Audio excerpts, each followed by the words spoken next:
Je commence en faisant tout le rythme avec les paroles, sans le chant.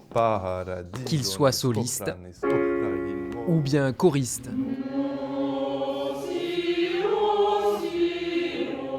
Personne n'y échappe. Un opéra, ça se travaille. Nous sommes en janvier à la Filature de Lille. Les membres du chœur, principalement des amateurs, se retrouvent pour préparer la Traviata de Verdi.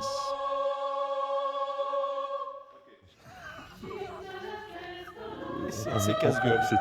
Voilà, c'est assez difficile et on a du mal à prendre la note. Si, nel, ri, po, tan, cor. Donc pour avoir cette impression de percussion, il faut détacher les notes. Chanter juste et chanter précis, c'est l'objectif à atteindre avant le concert.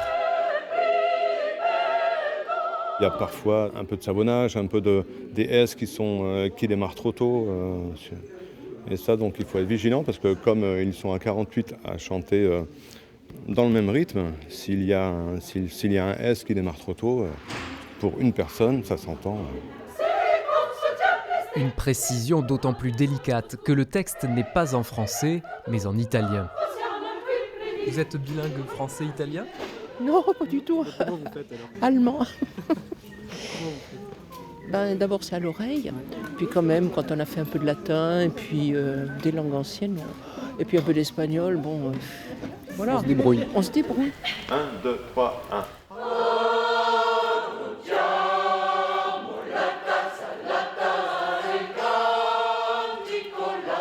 Un travail de longue haleine que débutent à peine de leur côté les solistes.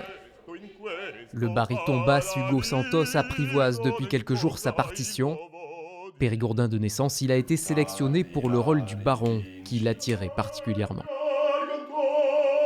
Le baron, je le trouve assez intéressant. Il y a plusieurs visions différentes qu'on peut avoir de lui. Ça peut être un méchant, pur et simple, qui va vraiment juste avoir envie de payer la Traviata et de s'en servir comme d'une femme objet et d'un trophée.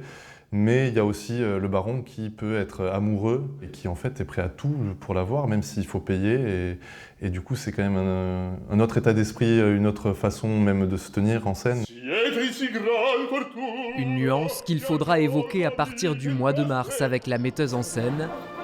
D'ici là, une toute autre musique résonnera dans les coulisses du Lab Opéra, celle des machines à coudre.